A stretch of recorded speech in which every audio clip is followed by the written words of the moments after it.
Sur l'île Malte. Recording in progress.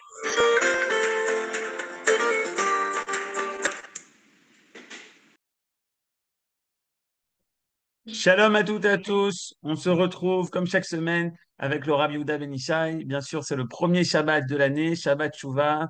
Encore une fois à toutes et à tous, Shana Tova, Mevrochet, Tiskul et Shanim Rabot, Neimot Vetovot.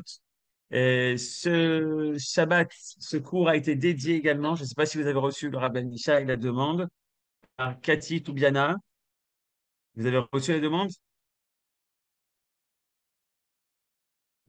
Oui? Vous m'entendez?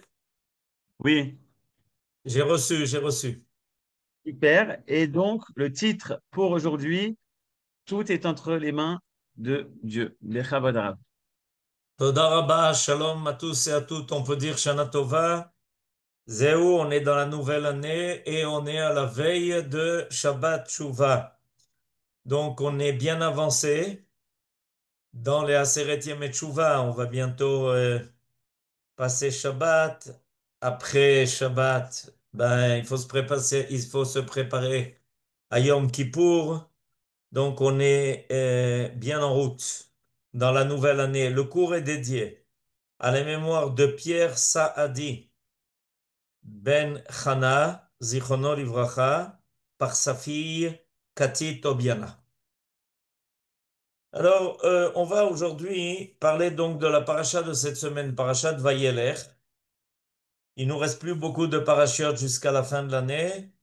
Après Vayelech, on a Azinu, et après Azinu, on a Vezot Aberacha, qu'on termine à Simchat Torah. Donc, vous voyez qu'on approche de boucler le cercle des parachutes de la Torah. Baruch Hashem, on a fait un long parcours depuis l'année dernière et on s'est retrouvé grâce à notre ami Aaron régulièrement chaque vendredi pour étudier la paracha. Alors, on va commencer par parler du premier verset de la paracha. Vayelech. Vayelech Moshe vayedaber et hadevarim haele el kol Israël.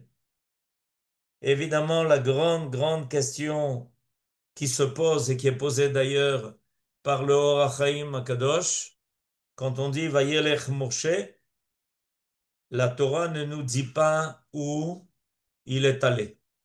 Vayelech Moshe, sans nous préciser où est-ce qu'il est allé. Voilà, nous avons sous nos yeux les versets qui commencent notre paracha. Vous voyez, Vayelech Moshe, point, virgule. Et où on va? Alors, il est clair que Moshe est en train de se mettre en route pour quitter le peuple d'Israël. Comme je le disais tout à l'heure, il ne reste plus beaucoup de parachutes. Et donc, Moshe Rabbeinu est en train de préparer le peuple à la suite de son parcours. Il est arrivé à la frontière d'Eretz Israël, à la fin du désert, et il sait très bien qu'il ne pourra pas franchir le Jourdain. Il le dit lui-même d'ailleurs dans le verset bête que je lis maintenant. Vayomer alehem ben mea vesrim shana anochi hayom.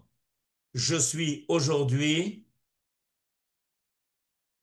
à mes 120 ans. C'est-à-dire c'est le jour même où il allait quitter les enfants d'Israël. Lo uchal od latzet velavo, je ne peux plus sortir et venir en votre faveur. Vadonai amar elai, et Dieu m'a déjà dit, Lo ta'avor et yarden hazé, tu ne peux pas franchir ce Jourdain.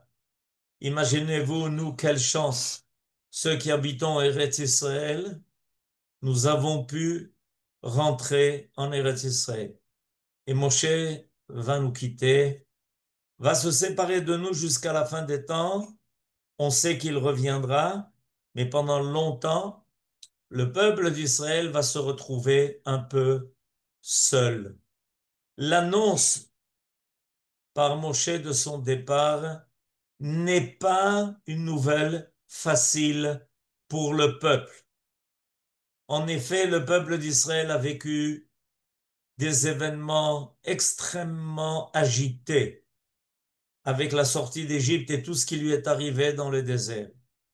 Et il savait qu'il avait un chef qui toujours était là pour le protéger, pour le guider, pour prier en sa faveur, pour réclamer de Dieu le pardon.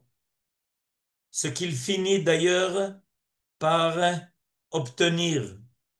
C'est ce qui va se passer le jour de Yom Kippour.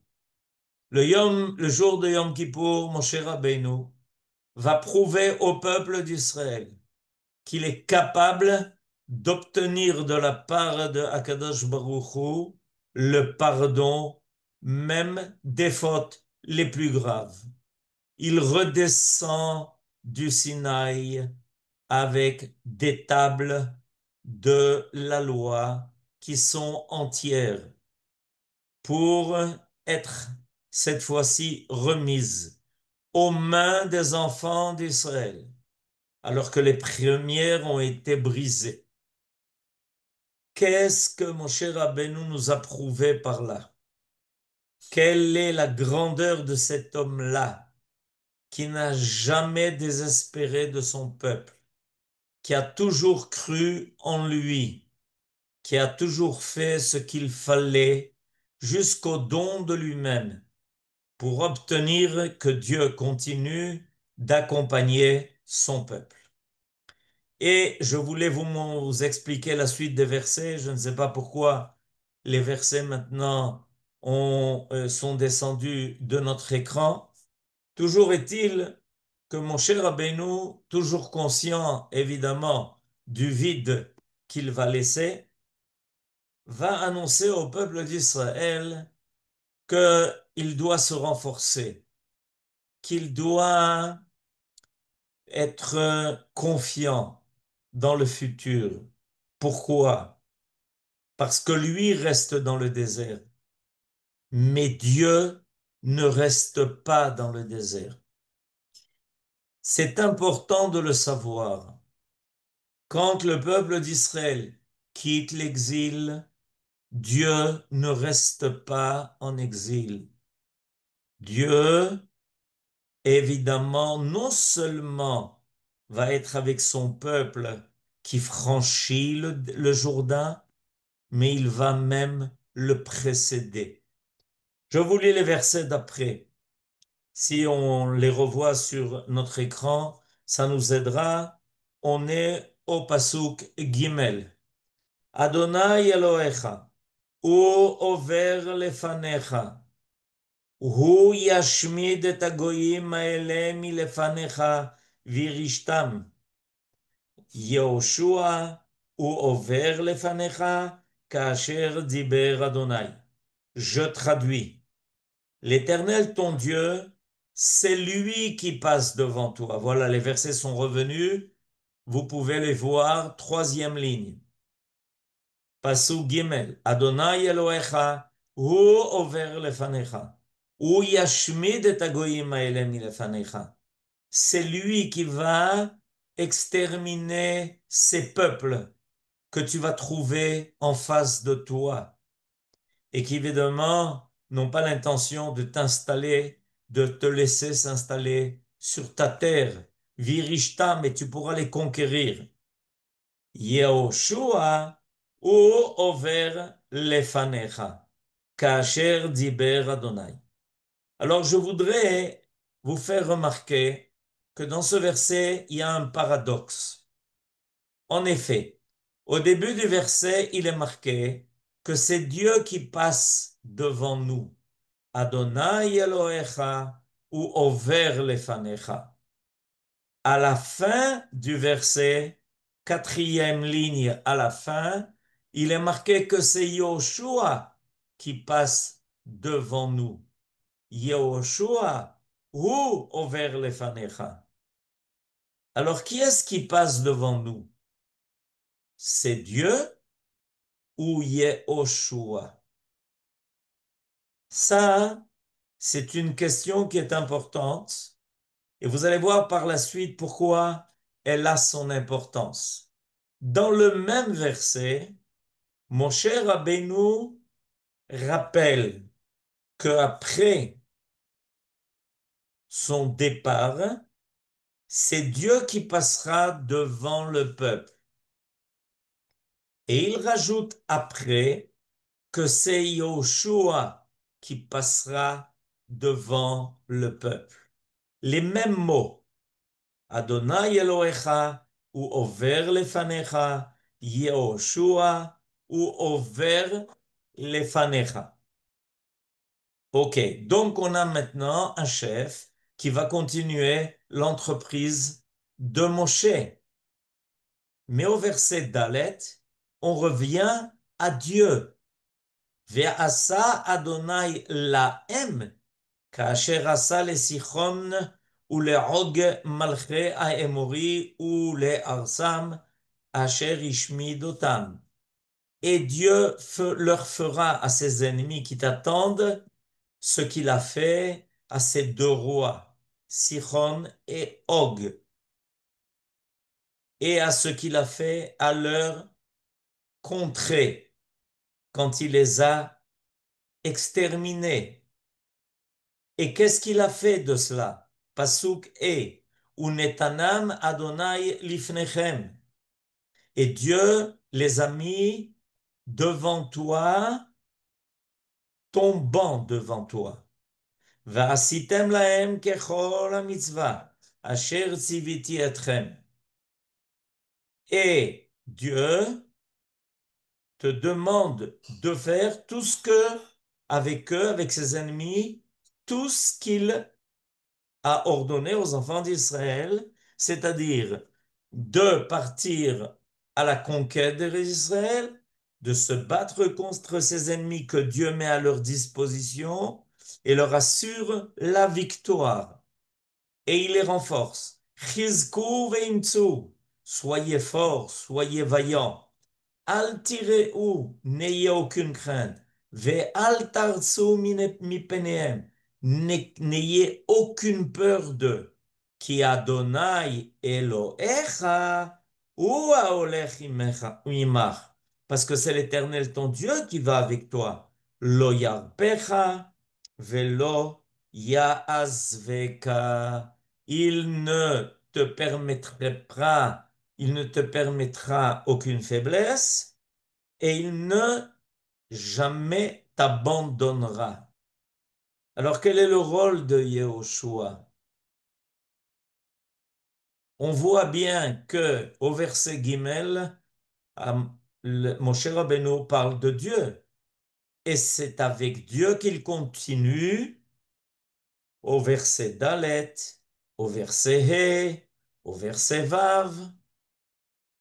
Et Yoshua, qui a été évoqué à la fin du Passou Gimel, n'est pas du tout évoqué.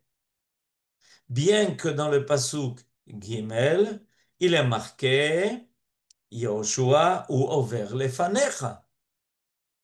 Mais après, on revient à Dieu. C'est Dieu qui va nous ouvrir le chemin. C'est Dieu qui va nous donner victoire sur nos ennemis. C'est Dieu qui va faire à nos ennemis qui nous attendaient avec notre entrée en Eretz Kenaan, qui va faire avec eux ce qu'il avait fait avec les deux rois qui avaient été battus à l'époque de Moshe par Moshe et Israël, Sichon et Og.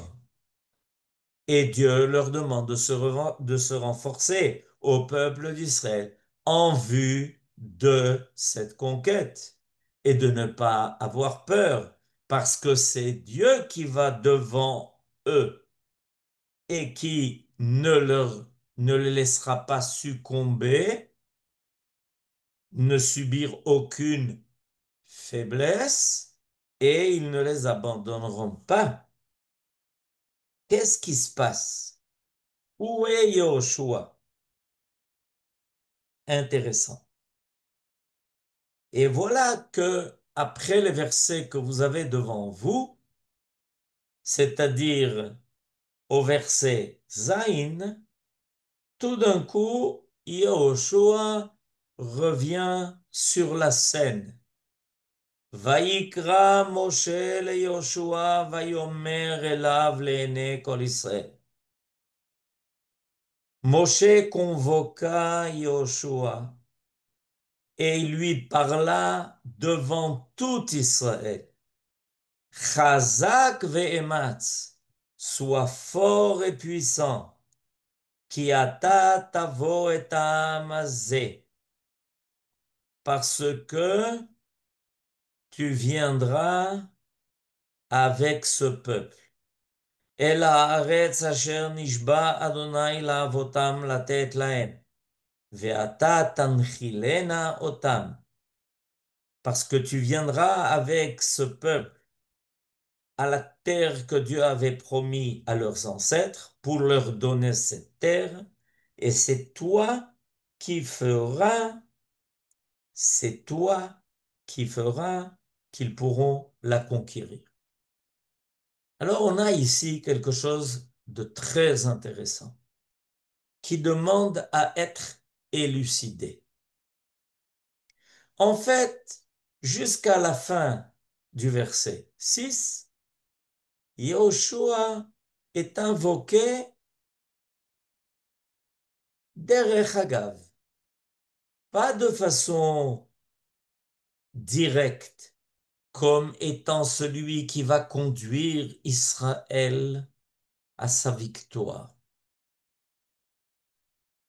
C'est seulement après que Moshe Rabbeinu est bien promis, qu'il est bien promis au peuple d'Israël qu'il passera, lui, Dieu, devant eux et qu'il leur donnera victoire sur les ennemis, que Moshe convoque Yehoshua.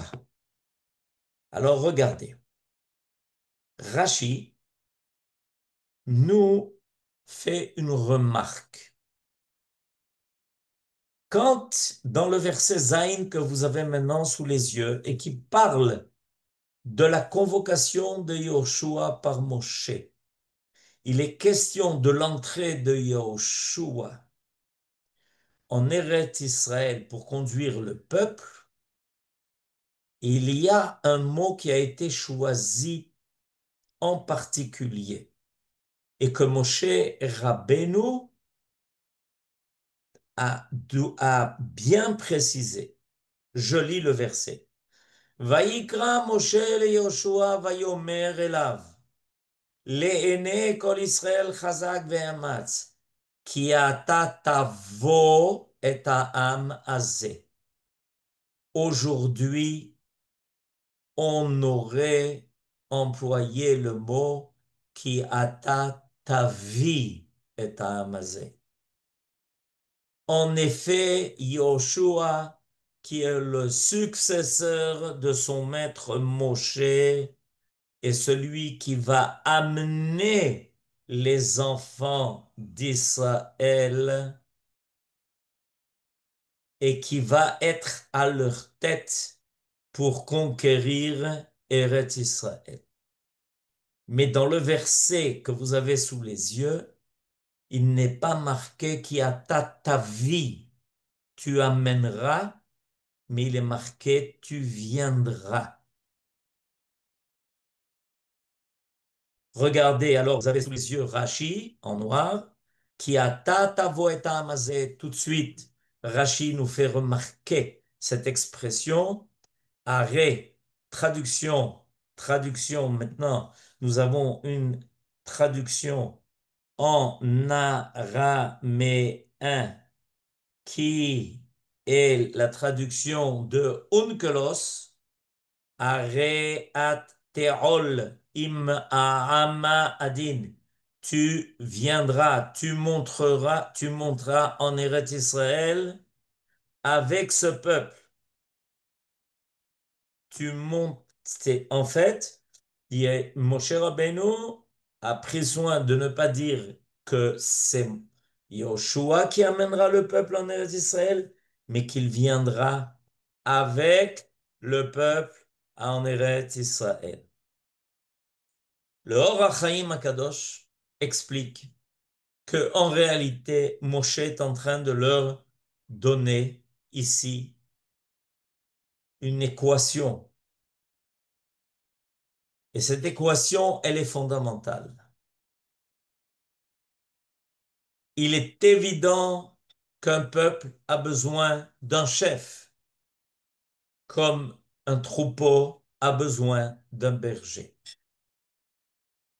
Et Yahushua a été choisi par Moshe et par Dieu lui-même pour continuer le parcours que les enfants d'Israël devaient faire pour entrer en Eretz Israël. Il est l'élève fidèle de notre maître Moshe. Mais il ne faut pas se tromper. C'est Dieu qui a fait sortir les enfants d'Égypte. C'est Dieu qui a amené les enfants d'Israël au Sinaï pour recevoir la Torah. C'est Dieu qui a conduit les enfants d'Israël dans le désert avec la nuée qui allait au-devant d'eux. C'est Dieu qui va faire franchir aux enfants d'Israël le Jourdain. C'est Dieu qui va faire tomber et succomber les ennemis d'Israël devant Israël. Évidemment, il est clair que ça n'empêche pas que le peuple va être dirigé par le chef qui aura les qualités nécessaires. Mais d'où vient notre crainte? Notre crainte est souvent a pour origine l'idée que c'est un homme qui dirige l'histoire d'Israël. Et qu'est-ce qui va se passer? Est-ce que l'histoire d'Israël est aux mains des hommes? Est-ce que cet homme va être suffisamment sage, intelligent, courageux, fort, croyant?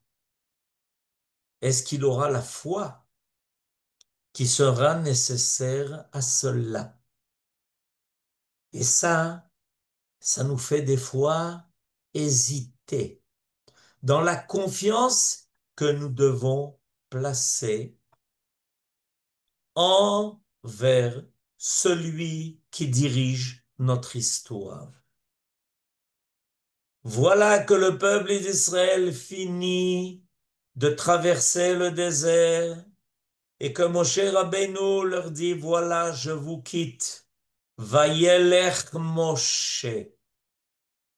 Et alors, évidemment, une grande inquiétude envahit Israël peut-être. Et Moshe Rabbeinu leur donne une leçon. Ce n'est pas moi qui dirige votre histoire. J'ai été un chaliach. J'ai été un émissaire. J'ai toujours essayé d'être à l'écoute fidèlement de ce que Dieu attendait de moi. En tant que chaliach, mon rôle essentiel a été d'être attentif à chaque parole divine, à chaque message qui m'a été donné, en dévoilé ou en caché, à chaque signe qui a été fait. Et le peuple d'Israël a été accompagné d'énormément de signes. Depuis le moment où il n'a plus subi l'esclavage de l'Égypte, quand il a osé signaler ses portes par le sang de la Brit Mila et le sang du Corban Pessah. Moshe Rabbeinu nous dit, sachez que votre histoire, elle est assurée. Dieu est bien longtemps avant vous pour vous, pour vous frayer un chemin qui vous conduira là où il a décidé de vous amener. Ne vous inquiétez pas de tout ce qui est dit et de tout ce qui est fait. Si Akadosh Baruch Hu a décidé d'accomplir les promesses qu'il a données à vos ancêtres, et rien n'arrêtera cela. Et je voudrais vous amener maintenant une Gemara extraordinaire. Cette Gemara se trouve dans le traité de Brachot. Et dans le traité de Brachot, à la page 55, nos sages nous donnent un enseignement. Et cet enseignement, il est exactement un enseignement qui nous concerne maintenant en début d'année. Et c'est pour ça qu'il est important de le connaître. L'enseignement dit la chose suivante. Ve'amar Rav Yehuda Marav. Et Rav Yehuda enseignait au nom de Rav, qui était le grand maître de Babylonie. Shlosha tzrichim rachamim. Il y a trois éléments qui réclament la miséricorde divine. Melech, un roi. Melech Tov, un roi qui soit convenable. Shana Tova, Vechalom Tov. Alors je répète, quels sont les trois éléments fondamentaux qui ne peuvent apparaître que si il y a une demande qui est adressée à Dieu en toutes lettres. Bakashat Rachamim. Voilà ce qui nous dit Rashi. Tzrichim levakesh rachamim sheyavou. Pour qu'ils apparaissent, il faut réclamer rachamim de la part de Dieu. Les fiches et beyado shel HaKadosh Baruch Hu. Parce qu'ils ne sont qu'entre les mains de Dieu. Ve'en lahem reshut lavo ela birshuto. Et ils ne peuvent pas apparaître dans la réalité de notre monde sans son autorisation explicite. En d'autres termes, ces trois éléments, en ce qui concerne Israël, ne sont pas d'ordre naturel.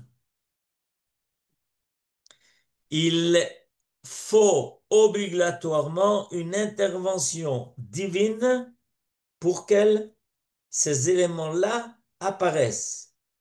Melech Tov, Shana Tova, Chalom Tov. Melech Tov, le dirigeant, le chef, le roi, qui exactement conviendra à la réussite du peuple d'Israël et qui continuera de faire apparaître ce que Dieu veut de son projet avec ce peuple-là. Melech Tov Rahamim. Nous devons réclamer de Hakadosh Baruch Hu en demandant sa miséricorde. Rahamim. Deuxièmement, Shana Tova. Que l'année qui vienne soit une bonne année. Ce n'est pas simplement des lois d'ordre naturel. Il y a énormément de choses qui peuvent malheureusement apparaître, se dérouler, qui sont des obstacles, qui ne permettent pas toujours à la bracha d'apparaître. Il y a tellement d'éléments qui font qu'une année devienne une bonne année.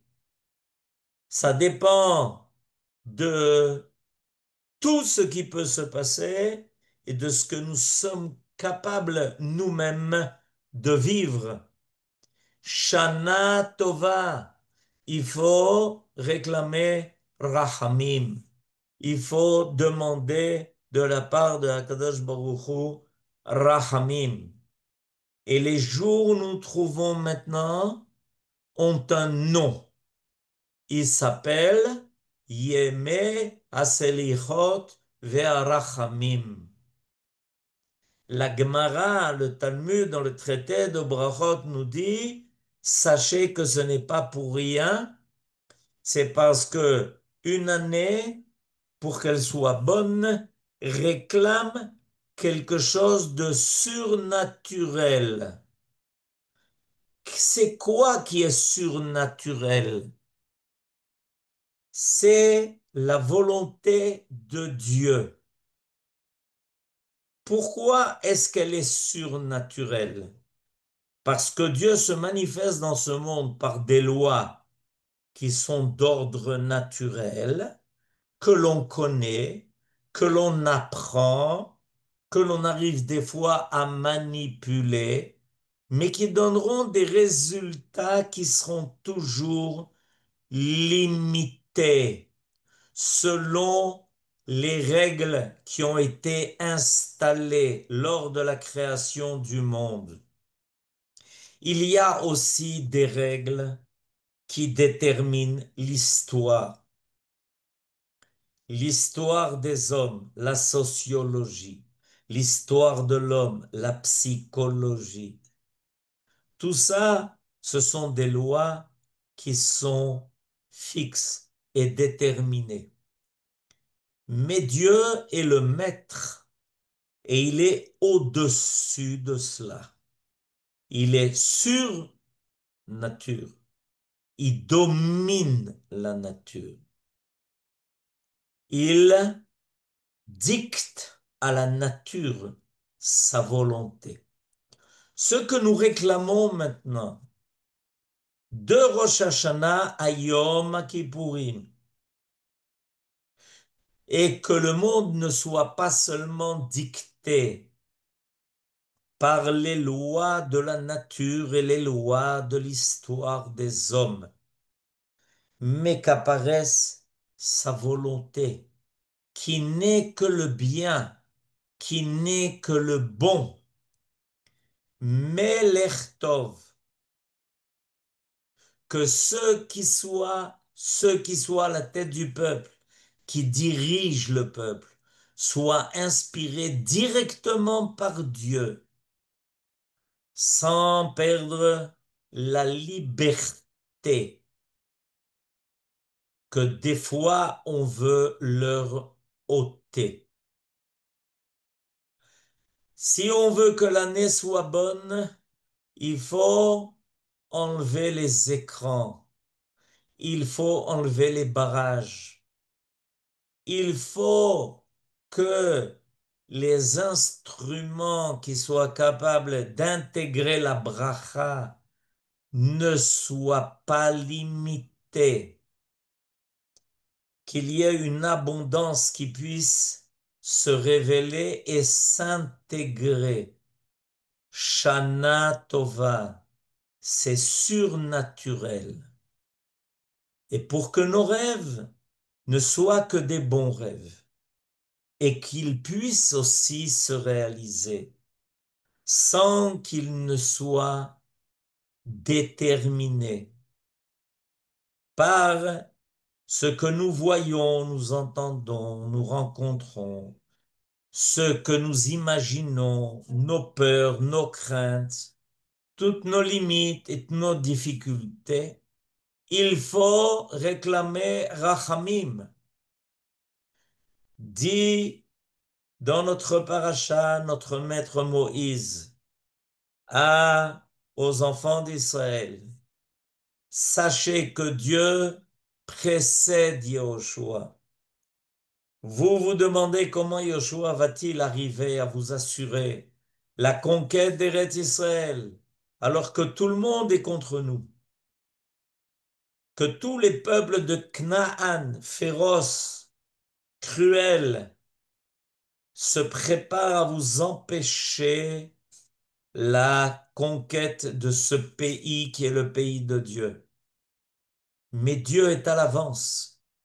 C'est lui qui fait tomber les murailles de Jéricho avant même que les enfants d'Israël ne soient là. Et quand il tourne autour de ces murailles, les murailles s'affaissent, simplement au son du chauffard. Le chauffard qui sonne les fait trembler et les fait écrouler. Nous avons maintenant ces jours-là, entre Rosh Hashanah et Yom Kippour, pour renforcer notre certitude que en nous adressant au Maître de tout, qui a entre les mains tout, tout sans exception, sans aucune limite, peut assurer la vie de son peuple, sa réussite, sa victoire. Et on a tellement d'éléments aujourd'hui qui nous montrent et qui nous prouvent combien la présence de Dieu est tellement proche de nous. Des temps et des moments où il semblait qu'on était loin et que Dieu se cachait, comme c'est marqué d'ailleurs dans notre paracha, une situation de Esther Panim. Aujourd'hui, nous vivons le temps de Panim Gluyot, Panim Meirot. Shana Tova, Gmar Chatima Tova et Shabbat Shalom à tous et à toutes, avec tout le peuple d'Israël. Amen, Ken Yehi Ratzon. Amen, Kenny Ratson. Toda Rabba Rav pour toutes ces brachot. Shana Tova, Mevorchet à tous. Shabbat Shalom. Vous pouvez bien sûr ouvrir les micros. Shabbat shalom, Shabbat Shabbat shalom, shalom. Rav. Shabbat Shalom, Shabbat Shabbat Shalom, shalom. Shabbat Shalom. Shabbat shalom. Shabbat Toda Rabba, Shabbat Shalom. Shabbat shalom, Rav. Shabbat Shalom, Kol Shabbat Tov, shalom. Gmar Chatima Tova à tous et à toutes. Marathi Matov. Sharkoah. Baruch Bochati. Merci d'avoir visionné cette vidéo. Je vous invite à vous abonner à notre chaîne InMode pour plus de replays, de conférences, de cours, d'interviews. Cliquez sur le bouton juste ici et vous êtes abonné à l'InMode. À très bientôt.